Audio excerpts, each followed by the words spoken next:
We're about to cross the Mississippi River, everybody! This is a big deal. We're Angelo and Ylsa, a couple of out-of-work theater producers from Western New York. We are exploring the South with no particular destination, along with our 3 children in a 15-year-old shuttle bus. Subscribe and join us on the Spire engine and see what adventures lie ahead.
The kids are, I think it's getting old for the kids, all the new states that we're bordering. They're like, yay! Oh, great! Another state! Let's just play along. We know that Papa's doing this for YouTube. Oh, recalculating. Now this is going, where is this going? It's taking us right to the Natchez Visitor Center, which is like right there. Take the next left at Holiday Inn Drive, then turn right. Holiday Inn Drive? Wow. Yeah, Natchez Visitor Center is a big sign right there. Alright, so how do we get on the trace? Like, that we'll figure out when we get to the Natchez Visitor Center, I guess. So this, we saw... You should have been able to, like, people used to stay here. Turn left. Yeah, it used to be, this was an actual campsite at the visitor center. You just park in the parking lot here, and they said that there was water and electric hookups. Look, there they are. There's some electric hookups right there. Let me show you how it looks. It's pretty cool here. Beautiful. You can see the Mississippi River. Oh, cool. There's some cool train tracks over there. Yeah, it's very slopey, so it wouldn't be fun to camp here long term. But yeah, look, there's little outlets right by all the parking spots. Yeah, there's no water though. Yeah, I don't see how they did water. This isn't too slopey. We could sleep this way for a couple nights if we had to. So they don't allow using the electric anymore? Like they had it, but you can't use it? I don't know. It is just plugs. Can you see the plugs? But I heard that there was water hookups too. Maybe there's just someplace where you can fill up your water, maybe. That's weird. Alright, well, I don't know if they're open. It's a cool spot. Yeah, I think they're open. It's a cool spot, that's for sure. And we're at the base of the Natchez Trace. That rhymed. The base of the Natchez Trace. Yeah, you're funny. Funny like this in milk taste. It's funny. Alright. Alright, well this will be...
Where are we, honey?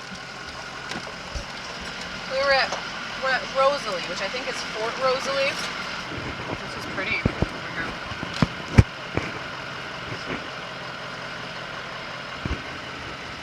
There's a plaque out there. See the river off in the distance. It's pretty cool. Mighty Mississippi. This town is awesome. There's like a million things to do here. I don't know if I'm supposed to stop. Do I stop? No, I don't stop. I don't know where I'm supposed to go next. It's this beautiful, quaint little town, and there's so much history here, and there's little historical markers everywhere.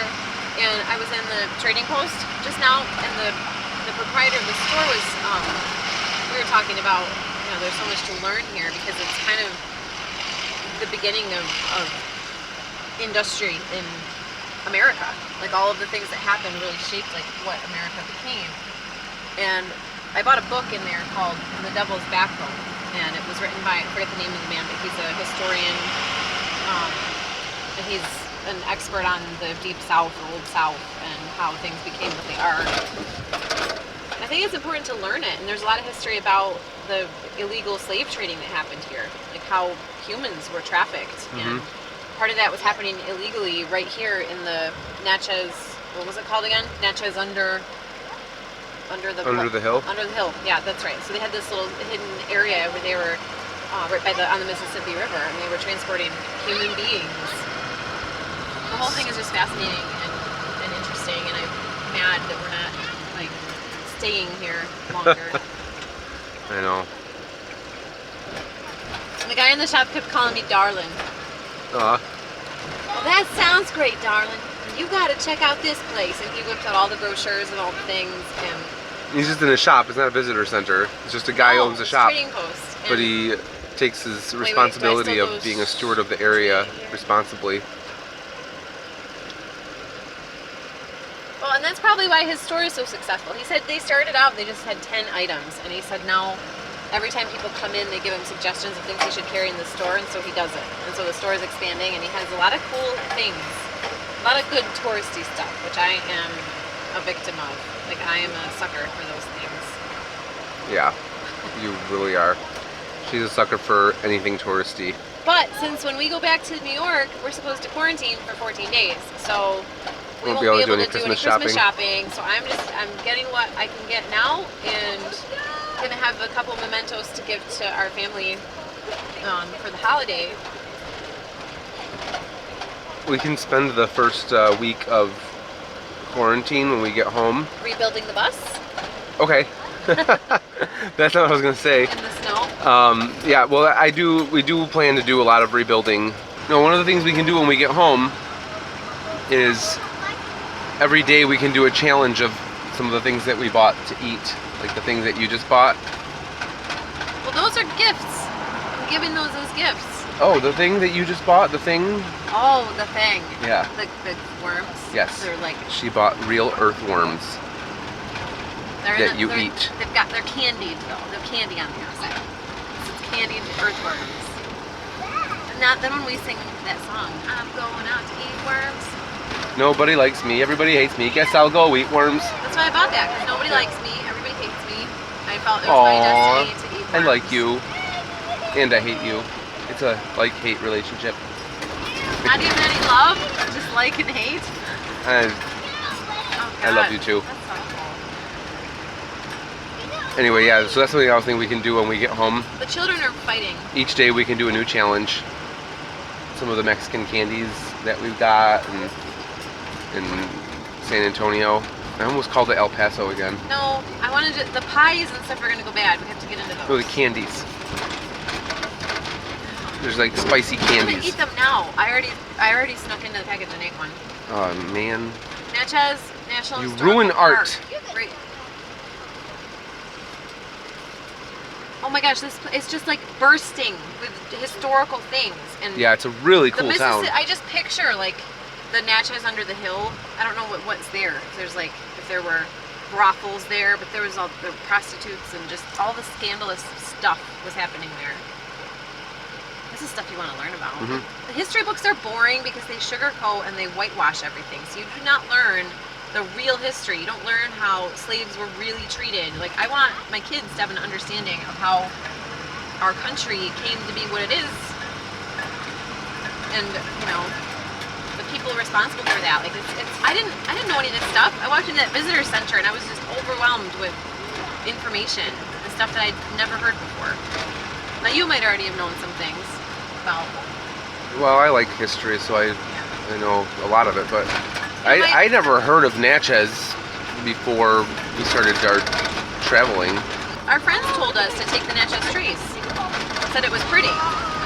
Who told us that? Sarah and Jeff. Oh, okay. They said you guys should take the Natchez Trace. It's really beautiful. And we're like, yeah, okay, whatever. Like, we were. Okay, well, sure I we knew were about gonna it do because that. of who is it? That couple, Drivin' and Vibin'. They have a YouTube channel. Okay. They did a top 10 free campsites in the United States, or top 20 free campsites or something, and number 20 was the Natchez Visitor Center. Okay. So that's how I knew about it. Oh, and now and that's Natchez, why Sarah and Jeff talked about taking the Trace. Yeah. Natchez Visitor Center does not allow overnight stays anymore. Yeah, something to know. I had an instinct that we were going to have trouble if we tried to stay there last night, so we stayed an hour outside of Natchez. And I'm glad we did, because it wouldn't be fun to wake up to someone banging on your window telling you you can't be there. Yeah. Because some of the places we stay, they don't have current information. They have reviews from a couple of years ago that say, oh yeah, you can stay here, but things are always in flux, and especially with the pandemic, you never know what's Here we are, we're taking the Natchez Trace Parkway. Now the Trace is actually, it's on some 2 miles. Turn right on Natchez Trace registry Parkway. for cyclists. Like, it's really famous as being a bicyclist trail. Motorists take it too, obviously, but the speed limit is a lot slower, which is great. Good for us, yeah. But we have to watch for cyclists because supposedly it is can be very busy with cyclists. And it's 444 miles. That'd be a long way to bike. Yeah. Like, I mean, I'd be tired. Feels like it could be dangerous too. I don't know what kind of See, wildlife Natchez they Trace have. Parkway, next right. As in like this right here. Yep, I think so. Turn right on Natchez Trace Parkway. Here we go. We're getting on. I'm very excited. It's gonna be dark in like an hour. I know. I don't see much. But you found a Right. place for us to go. In Tupelo, birthplace of Elvis Presley. I want to see where he was born. That's Yeah. cool. We're gonna skip Graceland this time, seeing as it's like, you know, $500 just to get in and see the actual house. Yeah, because we're in a hurry. Like, if we rush through, like, we can't rush through. If we're actually gonna pay for a tour of Graceland, we need to do it right. Yeah. Yeah, it's like a 4.5 hour tour. For that. Like, I don't know that I care that much to spend that much money. I would. See, look, it's a bike route. How Yep. cool. Oh my gosh, this is already so cool. It is. But it Here, is it's- a tiny little road. I'm gonna turn the camera around. Hang on. Information over here. Oh, it's gone. We're on the parkway. This is the Natchez Trace. Oh, can you imagine sharing this with cyclists though? Well, yeah. Like, that's scary. It's a little scary. But I think most people that drive on this are not like, they're not just driving home from the bar. at That's nice. night They give drunk. like a extra path for Yeah. Well, on a bridge, yeah. Imagine. cyclists Fall on the off bridge. the edge of the bridge otherwise. Oh. But people Oh, this is know beautiful. that they're sharing the road with cyclists. It's known. Yeah. Like, I know that.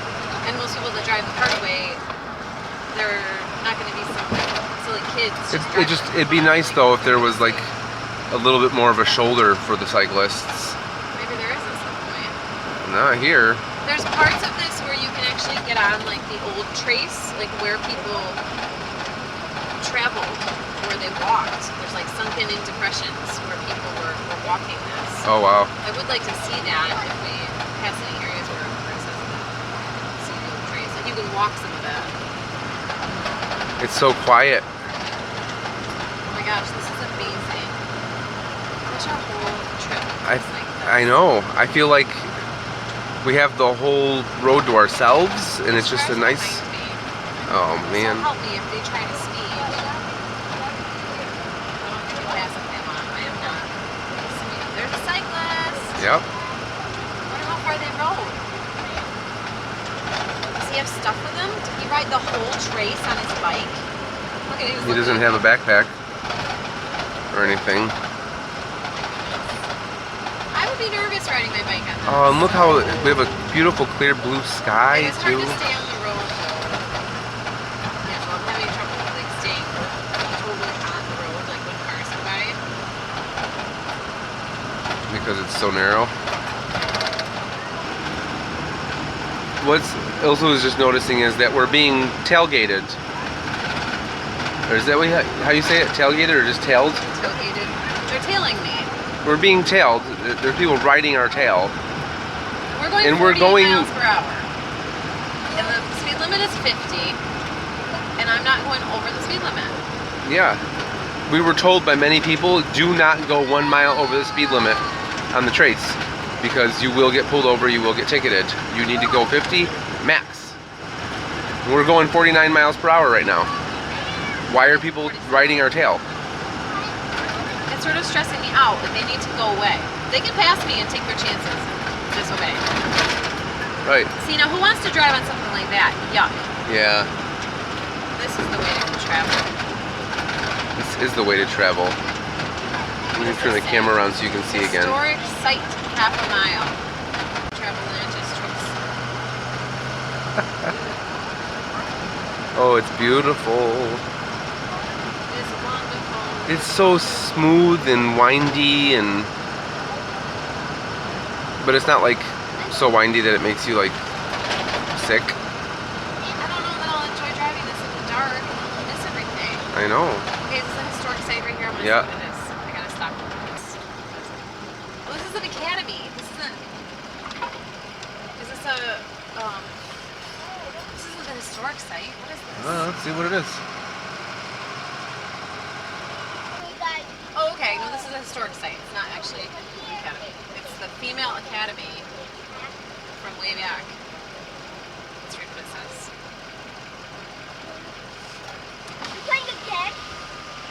Elizabeth Female Academy.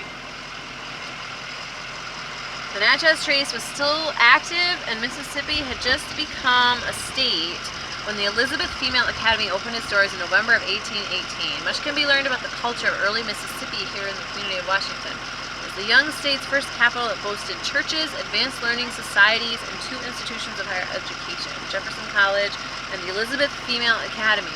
Progressive thinking for the day, it was the first institution of higher learning for women chartered by the state of Mississippi. After the capital and population shifted to Jackson, the academy struggled and finally closed in 1845. Follow the path to your right to see what is left of the academy and learn more about the people who once made Washington the cultural center of Mississippi. Okay, so we could take a walk down there, which I want to do. Should we? We need to plan to take the trace and like do all of it, like Yeah. explore everything and experience all this history. And just take our time. No, it's kind of cool. Like we can just imagine. There's probably some cool blue ruins back there. Like that. Here we go. Yeah, let's make a point to come back though.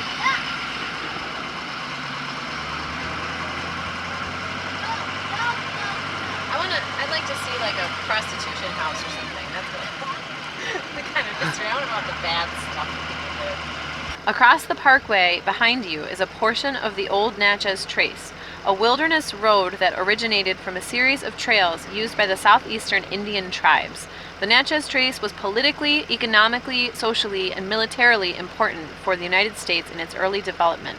Among those that traveled this road were American Indians, traders, soldiers, cane tucks, post riders, settlers, slaves, circuit riding preachers, outlaws, and adventurers. The old Natchez Trace serves as a reminder of those who contributed to events that shaped the broad patterns of our common history.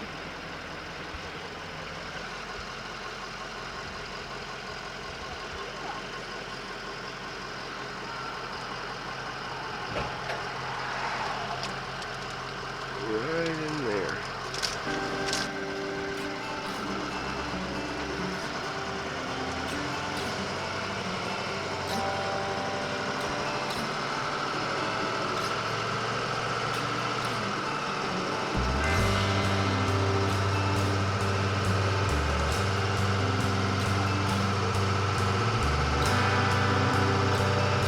Pretty cool to hike the